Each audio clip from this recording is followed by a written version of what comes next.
Hi friends, నేను ఈరోజు బంగాళదుంప కారం చేస్తున్నాను. ఒకసారి చూడండి. బంగాళదుంపలు ఉడకబెట్టుకున్న తర్వాత ఉప్పు, కారం, పసుపు వేసేసాను. తర్వాత తాలింపు పెట్టాను. తాలింపు పెట్టిన దాంట్లో ఇది వేసేస్తాను. చూడండి, వేసుకుందంటే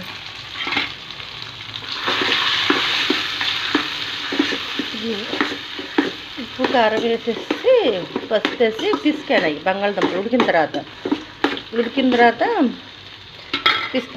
దాంట్లోనేమో తాలింపు వేసి, తాలింపులో ఈ పొడి, బంగాళదుంప పొడి అంటే పొడి ఇది మనం పిసికిన పొడిలాగా అయింది కదా, దాన్ని దీంట్లో వేస్తాను అన్నమాట.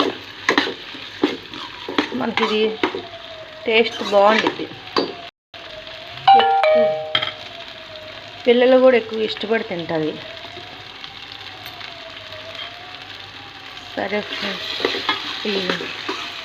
నా వీడియో నచ్చితే లైక్ చేయండి, సబ్స్క్రైబ్ చేసుకోండి ఫ్రెండ్స్. Bye friends.